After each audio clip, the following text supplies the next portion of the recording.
Assalamualaikum warahmatullahi wabarakatuh. Perkenalkan, nama saya Deva Imanuddin dengan NPM 18 10 63 10 50 147. Di sini saya akan menjawab beberapa pertanyaan yang ditugaskan oleh dosen saya, Bapak Dadang, di mata kuliah Inovasi Pendidikan. Pada kali ini pembahasannya tentang inovasi kurikulum KTSP terpadu dan kurikulum 2013. Langsung saja ke pertanyaan pertama, apa saja yang termasuk komponen inovasi kurikulum berbasis terpadu? Yang pertama ada komponen lulusan, komponen metode, komponen materi, komponen evaluasi, komponen balikan, dan komponen masyarakat.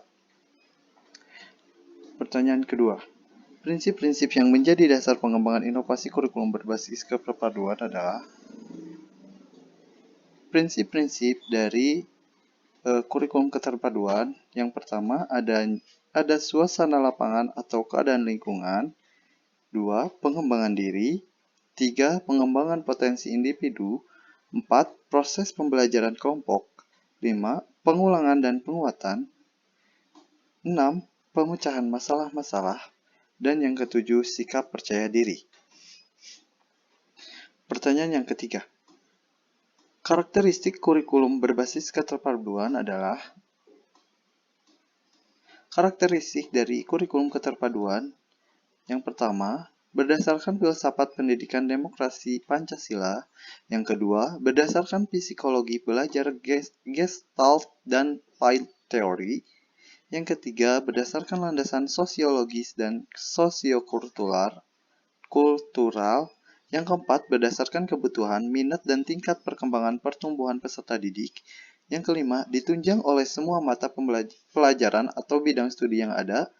Yang keenam, sistem penyampaiannya dengan menggunakan sistem pengajaran unit, yakni unit pengalaman dan unit mata pelajaran. Dan yang terakhir, peran guru sama aktifnya dengan peran peserta didik. Bahkan peran siswa lebih menonjol dan guru cenderung berperan sebagai pembimbing atau fasilitator saja. Selanjutnya, jelaskan KTSP sebagai bentuk inovasi dalam kurikulum. Faktor yang mempengaruhi. Nah, kan pertamanya adalah kurikulum berbasis kompetensi, lalu di dalam kurikulum kompetensi ini masih terdapat berbagai macam kekurangan sehingga harus dikembangkan. Maka karena itu muncullah inovasi terbaru yaitu kurikulum tingkat satuan pendidikan. Oleh karena itu kurikulum tingkat satuan pendidikan atau KTSP ini bisa disebut dengan kurikulum inovasi dari kurikulum berbasis keterpaduan. Pertanyaan kelima, apa yang dimaksud dengan KTSP? KTSP atau singkatan dari kurikulum tingkat satuan pendidikan adalah suatu ide tentang pengembangan kurikulum yang diletakkan pada posisi yang paling dekat dengan pembelajaran, yakni sekolah dan satuan pendidikan. KTSP merupakan paradigma baru pengembangan kurikulum yang memberikan otonomi luas pada setiap satuan pendidikan dan pelibatan masyarakat dalam rangka mengefektifkan proses pembelajaran mengajar di sekolah. Selanjutnya pertanyaan ke-6, bagaimana landasan dan prinsip KTSP? Yang pertama adalah landasan. Prinsip. Berpusat pada potensi perkembangan serta kebutuhan peserta didik dan lingkungannya. Yang kedua, beragam dan terpadu. Ketiga, tanggap terhadap perkembangan ilmu pengetahuan teknologi dan seni. Yang keempat, relevan dengan kebutuhan kehidupan. Yang kelima, menyeluruh dan berkesinambungan. Yang keenam, belajar sepanjang hayat. Dan yang terakhir, seimbang antar kepentingan nasional dan kepentingan daerah. Lalu landasannya dijelaskan oleh BSNP. KTSP dilandasi oleh undang-undang dan peraturan pemerintah sebagai berikut. Yang pertama ada Undang-Undang Nomor 20 Tahun 2003 tentang Sistem Pendidikan Nasional. Lalu Peraturan Pemerintah Nomor 19 Tahun 2005 tentang Standar Nasional Pendidikan. Ada Permendiknas Nomor 22 Tahun 2006 tentang Standar Isi, dan masih banyak lagi. Nah, itu prinsip landasan. Selanjutnya, apa saja komponen-komponen dari KTSP?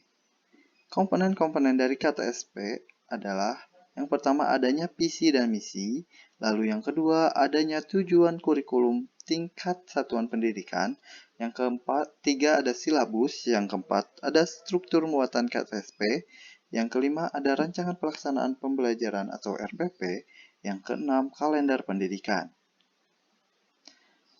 Selanjutnya, bagaimana pengembangan KTSP? Dalam pengembangan kurikulum tingkat satuan pendidikan atau KTSP dapat dilakukan melalui pengembangan komponen-komponen kurikulum. Di antaranya, yang pertama, bisa dengan mengembangkan visi dan misi, dan juga tujuan pendidikan tingkat satuan pendidikan.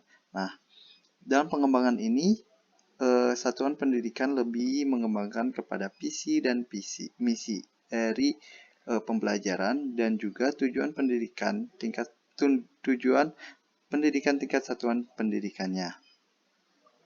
Selanjutnya ada struktur dan muatan KTSP. Nah, struktur juga bisa dikembangkan dan juga muatan KTSP juga dapat lebih dikembangluaskan. Jelaskan kurikulum 2013 sebagai bentuk inovasi dalam kurikulum 2013. Kurikulum 2013 sebagai inovasi mempersiapkan peserta didik dalam menghadapi tantangan masa depan melalui pengetahuan, keterampilan sikap, dan keahlian untuk beradaptasi dengan lingkungan yang senantiasa berubah.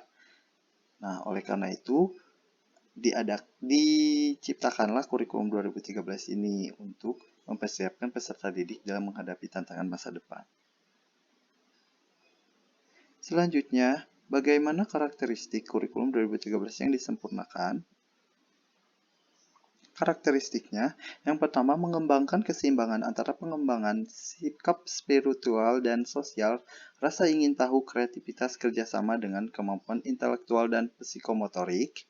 Yang kedua, sekolah merupakan bagian dari masyarakat yang memberikan pengalaman belajar terencana, di mana peserta didik menerapkan apa yang dipelajari di sekolah ke masyarakat dan memanfaatkan masyarakat sebagai sumber belajar.